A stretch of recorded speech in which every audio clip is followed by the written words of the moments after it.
Hello दोस्तों, बात करते हैं केनरा बैंक की। आज देखिए 6% से ज़्यादा की गिरावट इस स्टॉक में हुई है और इस गिरावट के पीछे कुछ बड़े रीजंस रहे हैं। बहुत सारे मिसअंडरस्टैंडिंग फैली हुई है मार्केट में, उसके बारे में बात करेंगे। लोगों को लग रहा है इस समय पर कि कोरोना की वजह से डाउन ट्रेंड आया है मार्केट में। कोरोना का कितना असर है स्टॉक मार्केट को डाउन ट्रेंड में ले जाने का, कितना असर है डीआईआई एफआईआई की बिकवाली का और कितना ज्यादा असर है ग्लोबल इन्फ्लुएंस का, सब कुछ एकदम डिटेल में बात करेंगे कि क्या यहाँ पर स्ट्रेटजी होनी चाहिए, क्या आपको बेच करके बाहर आ जाना चाहिए, मार्केट कितना डाउन जा सकता है हमारा, एंड मोस्ट इंपॉर्टेंट कि यहाँ पर क्या खरीदारी करनी चाहिए या नहीं, क्या टारगेट होना चाहिए आपके सामने, सब कुछ एकदम डिटेल में बात करेंगे। तो चलिए शुरू करते हैं। बट उससे पहले अगर आप चैनल पे नए हो तो प्लीज चैनल को सब्सक्राइब कर दो and hit that bell icon ताकि आपको नोटिफिकेशंस मिल सके। चलिए शुरू करते हैं। बात करें केनरा बैंक की, तो अगर एक दिन का चार्ट देखोगे तो मॉर्निंग से ही चार्ट में वीकनेस साफ तौर पर देखने को मिलती है। यहाँ पर केनरा बैंक का जो स्टॉक रहा है पिछले दिनों भी काफी दबाव में देखने को मिला है हमें। जब मार्केट में एक अच्छी रैली आई थी, अब देखेंगे मार्केट की एक अच्छी रैली आई थी, उसमें भी स्टॉक ने उतना अच्छे से पार्टिसिपेट नहीं किया था। लास्ट वीक में काफी बढ़िया रैली आई थी और उस रैली के बाद एक अच्छी उम्मीद थी कि यहाँ पर जो बैंकिंग सेक्टर है स्पेशली वो अच्छा इन्फ्लुएंस होता रहेगा। बट एक जो रीजन हमारे यहाँ पर है कि बैंकिंग सेक्टर आज बहुत ज्यादा वीक दिखाई दिए हैं, उसके पीछे का जो रीजन है वो आप देखिए कि नया साल है हमारा, अप्रैल का फाइनेंशियल ईयर स्टार्ट हो चुका है हमारा।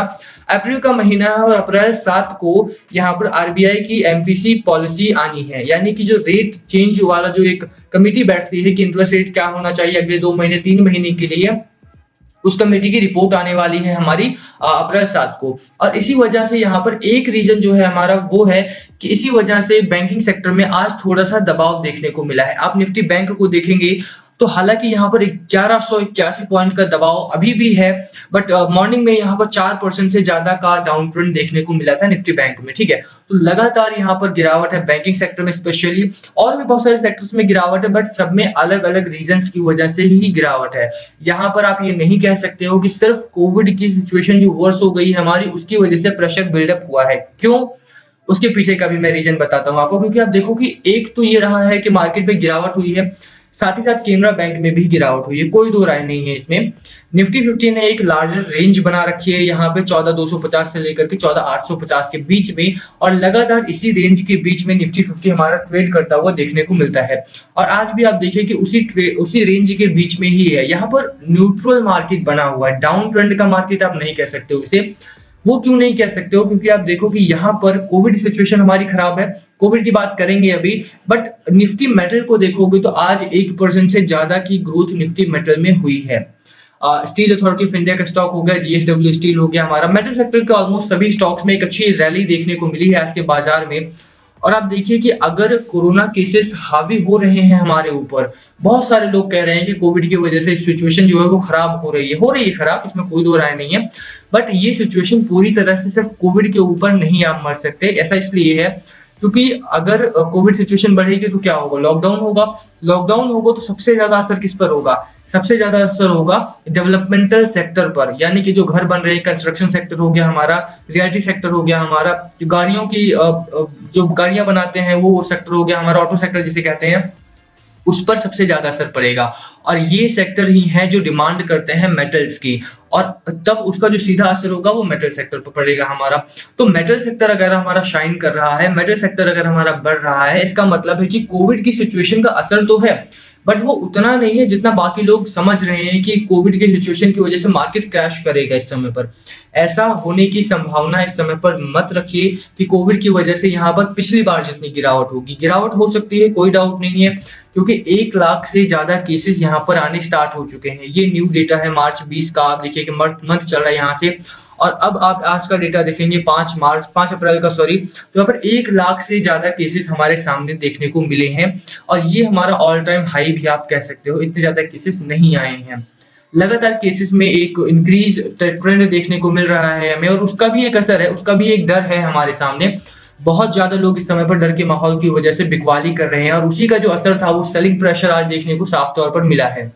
बाइंग ऑर्डर्स आज उतने नहीं थे जितने सेलिंग ऑर्डर्स देखने को मिले थे, और वही एक बड़ा रीजन भी था हमारे सामने जिसकी वजह से मार्केट में क्रैश लाइक सिचुएशन बनी थी। बट ये पूरा सारा रीजन यही नहीं है।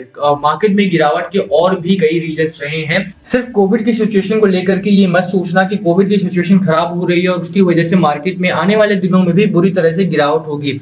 ऐसा संभव नहीं है। आप देखिए कि मार्केट में आज भी बहुत सारे इंडाइसेस रहे हैं जो शाइन हुए हैं।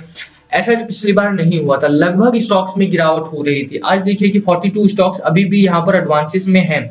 मोस्टली आप देखोगे तो आसपास जो दिन रहा है वो निफ्टी मेटल के लिए रहा है और निफ्टी आईटी सेक्टर के लिए रहा है। एचसीएल टेक हो गया, अच्छी ग्रोथ है। टीसीएस में अच्छी ग्रोथ है। विप्रो में एक अच्छी ग्रोथ है। इन्फोसिस में भी एक अच्छी ग्रोथ देखने को मिली है। जितने भी आईटी सेक्टर के स्टॉक्स हैं हमारे वो शाइन हुए हैं। जितने भी मेटल सेक्टर के स्टॉक्स हैं हमारे वो शाइन हुए हैं। तो साफ तौर पर आप देख सकते हो कि यहाँ पर कोविड की सिचुएशन का असर उतना नहीं है जितना लोगों को लग रहा है। ये तो ही हमारी पहली बात की गिरावट के पीछे के रीजन क्या है। देखिए, दो रीजन हो गए। एक तो कोविड सिचुएशन जिसको लोगों ने ज्यादा ही तूल दे दिया है किस समय पर। दूसरी चीज है कि आरबीआई की एमपीसी पॉलिसी अप्रैल 7 को आनी है और जब भी ऐसी कोई पॉलिसी आने वाली होती है तो बिफोर दैट बैंकिंग सेक्टर में हालांकि गिरावट होती है ज्यादा तौर पर। ठीक है, और भी कई रीजन है हमारे सामने, उनकी बात हम जैसे क्रूड ऑयल प्राइसेस वगैरह हो गए, इस समय पर हो गया हमारा इलेक्शन का जो टाइम चल रहा है, पॉलिटिकल सिचुएशन हो गई हमारी, वो सारी चीजें तो नॉर्मल है। और ये नॉर्मल मार्केट साइकिल भी है। जैसे मैंने बोला 14,250 से 14,850 के बीच में ही ट्रेड कर रहा है। तो न्यूट्रल मार्केट बना हुआ है। तो न्यूट्रल मार्केट का मतलब ये है कि जब ये हाई पॉइंट को टच करेगा तो वहां से बैकवर्ड या फिर वहां से रिवर्स आएगा ही मार्केट। ठीक है, तो डरने वाली बात नहीं है। गिरावट जरूर है बट ये कोई क्रैश नहीं है मार्केट का। बहुत सारे लोग कहेंगे क्रैश है, बट आप खुद देख सकते हो कि मेटल में और आईटी में एक अच्छी रिकवरी है यहाँ पर। तो क्रैश ऐसे थोड़ी होता है क्रैश की दो या तीन इंडेक्सेस बढ़ रहे हैं बाकी सारे गिर रहे हैं तो क्रैश बोल दोगे आप। नहीं, कोविड का डर है बट उतना नहीं होना चाहिए जितना पिछली बार था। बात करें केनरा बैंक में करना क्या है आपको, तो देखो केनरा बैंक का जो स्टॉक रहा है हमारा इस समय पर, अगर आप चार्ट पैटर्न देखोगे तो चार्ट पैटर्न हमें ठीक ठाक देखने को मिलता है। यहाँ पर एक रेंज बाउंड ट्रेडिंग यहाँ पर भी हो रही है। आप देखो कि ये रेंज बना लिया था, यहाँ से शूट अप करके स्टॉक ने अपर साइड की ओर भागा था और ये एक अच्छा मोमेंटम था हमारे लिए। यहाँ से स्टॉक आप देखोगे तो मैकडी हमारा यहाँ से बुलिश जोन में आने की तैयारी कर चुका था बट वो हो नहीं पाया किसी वजह से, क्योंकि एक रेड कैंडल आ गई है। अब तो यहाँ से बेरिश जोन में स्टॉक है हमारा। आरएसआई हमारा 44 का आरएसआई, यानी प्राइस मोमेंटम भी काफी स्ट्रॉन्ग है हमारा यहाँ पर। टेक्निकल्स वीक जरूर है इस समय पर हमारे, बट अगर आप कंपेयर करो केनरा बैंक की लोन बुक को किसी भी और बड़ी compare to other private institutions, जो केनरा बैंक है हमारा वो लगभग प्राइवेट बैंक्स को टक्कर देता हुआ देखने को मिलता है हमें compare to loan book. Loan book अगर आप कंपेयर करोगे तो केनरा बैंक की जो लोन बुक है वो लगभग एक्सिस बैंक की लोन बुक के बराबर देखने को मिलती है। तो फंडामेंटल्स अच्छे हैं कंपनी के, बैंक के यानी। और आप देखिए कि एफआईआई डीआईआई भी लगातार यहाँ पर खरीदारी कर रहे हैं। 5600 करोड़ का माल एक हफ्ते में खरीदा था, 2 हफ्ते में 9000 करोड़ का माल खरीदा था। तो इन्हें पता है कि अगर कोरोना का डर होता तो सबसे पहले ये लोग माल बेचते और भाग जाते बाहर, बट ऐसा नहीं है। और यही एक चीज मैं आपको समझाने की कोशिश कर रहा हूँ कि न्यूट्रल मार्केट कर सकता है, थोड़ी सी गिरावट हो सकती है बट घबराना नहीं, घबराहट में माल नहीं बेचना है। अगर आपके सामने कोई और स्ट्रैटेजी है जिसको फॉलो कर रहे हो तो बहुत अच्छा है, वरना घबराहट में माल को नहीं बेचना है। यहाँ पर कोरोना को लेकर के या फिर देखेंगे तो कोई बहुत बड़े केसेस आ रहे हैं जरूर, बट उतना डर नहीं है क्योंकि वैक्सीनेशन है हमारे पास, तो डरना नहीं है। आप देखिए लोअर साइड में 144 का सपोर्ट लीजिए आप यहाँ पर, और अपर साइड में 153 154 का हमारा टारगेट लेकर के मार्केट में उतरिए। जल्दी ही मुझे लगता है कि मार्केट में एक अच्छी रिकवरी आएगी और उसके साथ ही केनरा बैंक का स्टॉक भी भागता हुआ देखने को मिलेगा हमें। ठीक है, होल्ड करने की मेरी सलाह रहेगी। लास्ट कॉल आपका होना चाहिए, बाय करना, सेल करना है, होल्ड करना है। क्या है आपकी स्ट्रैटेजी, प्लीज कमेंट करके शेयर करना हमारे साथ। वीडियो यहीं खत्म करते हैं। वीडियो पसंद आई हो तो वीडियो को लाइक कर देना, चैनल पर नए हो तो सब्सक्राइब किए बिना मत जाना। Thank you for watching. कुछ पूछना हो तो प्लीज कमेंट बिलो, सभी कमेंट्स पर रिप्लाई करने की कोशिश करेंगे। Thank you for watching again.